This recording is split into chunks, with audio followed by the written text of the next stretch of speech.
Welcome to Brewsers, a podcast about beer, coffee, booze, and bruisers. I'm your host, Roddy John, and today we talk to David with Voodoo Brewing in Fort Worth, Texas. We talk all about how he got in the brewery scene, what people can look forward to at Voodoo, and so much more. This is such a fun and short conversation with David. Voodoo Brewing has opened up in Fort Worth, Texas, and it is amazing. You are definitely going to want to check it out, and it's definitely in an amazing area too. We will get into that in a minute, but first, make sure to sign up for our newsletter. It comes out twice a week. You get even more information about our guests. You get fun facts, and you get to find out what's happening with your favorite podcast, all about beer, coffee, booze, and bruisers. So without further ado, here is David with Voodoo Brewing in Fort Worth, Texas.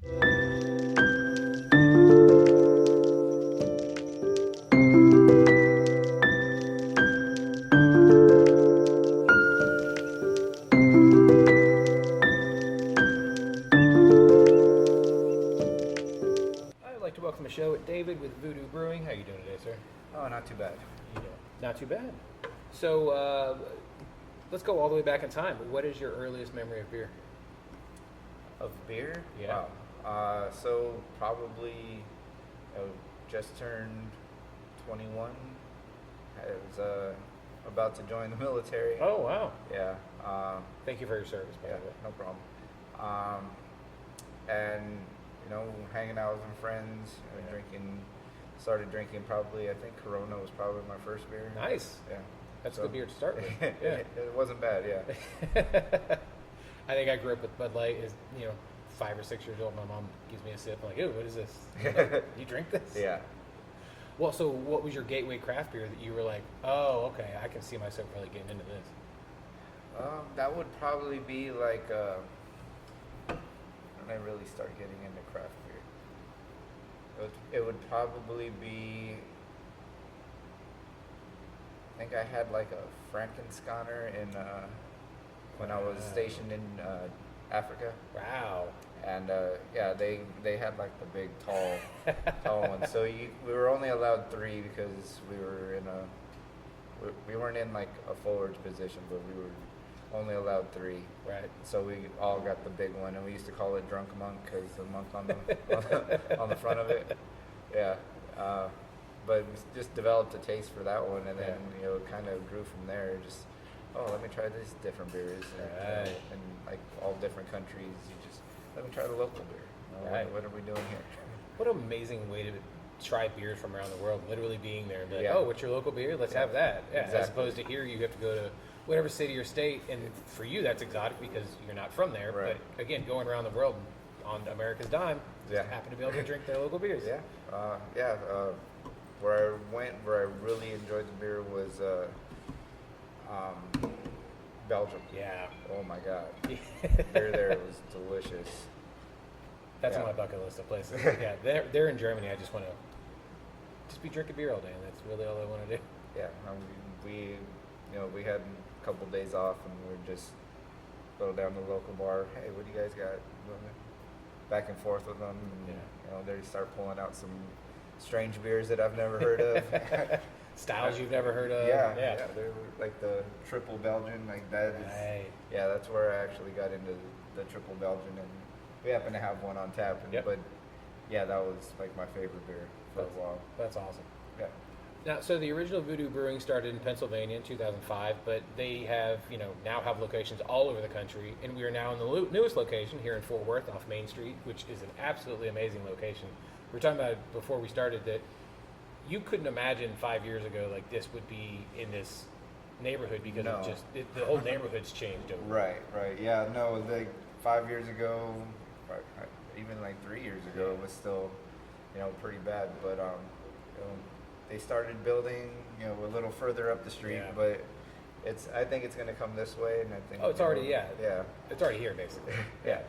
I think we're a big part of that, but yeah, I'd like to be a big part of, making this back to what it was, Yeah, I was lucky enough to sit in on a conversation that Fritz Rahr across the street was having about, when he started this area 20 years ago, he would hear shootings and see stabbings and drug deals outside, and now like the whole area is completely different to the point where Maine's going to start catching up with Magnolia, and it's just going to meet up, and it's going to be a beautiful area for Fort Worth. Yeah, I think that's probably true. Yeah. So how did you land on this location? Well, we looked at a few locations. We looked over on West 7th. Probably a little too pricey for Very too pricey. for what I needed, but yeah. So like as big a spot as I needed, it just wasn't in the ballpark of what I wanted to pay. Yeah. And we started looking around, and we saw this place, and it was like I don't know. Then I drove down a little, and I was like, oh, right. I don't know. This could work. Yeah. Yeah, and I started seeing all the apartments and all of that, and I'm just like, everything's in walking distance. Yeah. So this could be a spot that's going to be good. Maybe not right now, but 3 or 4 years. Right. Absolutely. Yeah, that way at that point they already know who you guys are, and Yeah. so that way they're already coming down here anyway. Yeah. Yeah, because there's new apartments being built all the time over here. Right. And a lot of the older ones are getting renovated, and just it's beautiful seeing what this part of Fort Worth is doing. Yes. Yeah. I'm really excited about it. So how did you get hooked up with Voodoo? Like where did the idea come up with obviously opening your own brewery here in the Metroplex? So, when I was stationed in the military, I was up in New York, stationed next to West Point, and I started looking up, basically franchises, because I wanted to start one when I got out. Right.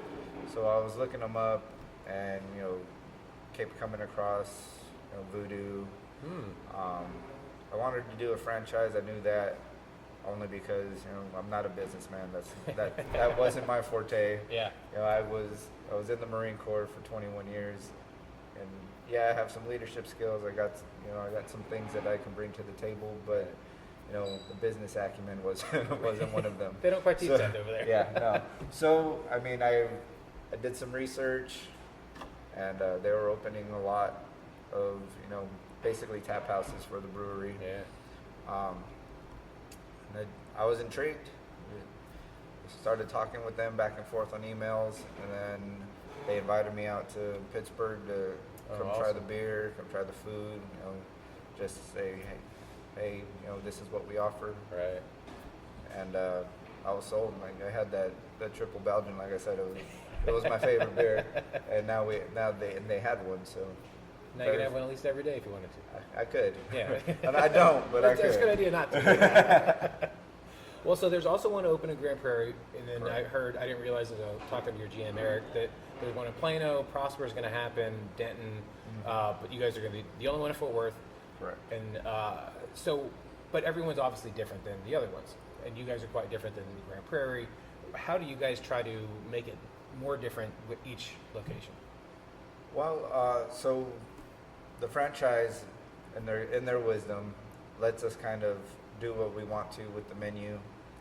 There are some core items that we have to keep on there, but we get, I think it's like 20% of the menu we can actually do ourselves. That's fine. So yeah, so as we grow and as we're going along, we're starting to put new things on. Like we put fried pickles on the menu. We put barbecue pork pizza on the menu. Yeah, it's really good. Instead of pizza sauce, we put barbecue sauce on it with pulled pork. Damn. Yeah, it's pretty good. That was actually one of our line cooks came up with that one. Yeah. It was like, Kate brought it out. I was like, yeah, it's on the menu. Put it on the menu. Yeah. I love it. Yeah. So yeah, they let us have that leeway, and then every Voodoo has their own logo, which is pretty cool. Yeah. I like that. I was very adamant about getting the Longhorns on ours. I mean, it makes sense. Yeah, Yeah, it makes sense for Fort Worth. Oh, Fort Worth. Yeah. You got the Molly. Yeah. Yeah. So yeah, I was adamant about getting that, and then that is actually what kind of drew me to Voodoo. Also, is they let you kind of customize it for where you're at, Right. And that's important. Yeah. Yeah, because what works here is not going to work even in Grand Prairie or Plano. Right. And that's just a Metroplex, let alone statewide. Yeah, exactly. Yeah. So when Eric kind of mentioned it, who are some of the breweries that kind of helped you guys out when it came to opening this place up and like what to do, what not to do, and those kinds of Man, we had a few.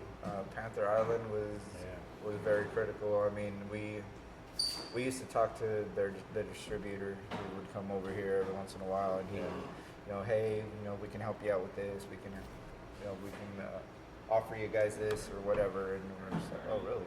That's cool. Yeah, we appreciate that. So Panther Island, the Deep Ellum, Yeah. the Deep Ellum guys came out here. Their distributor was helping us out, especially opening day. Yeah. Had both Panther Island and Deep Ellum out there helping us out. It was great. That was awesome. Yeah. Now you guys have just been open about a week now, right? A week last Wednesday? Or no, a week today. A week Saturday. Oh, week Saturday. Okay. Yeah. How was the reception first day? Oh, first day was crazy.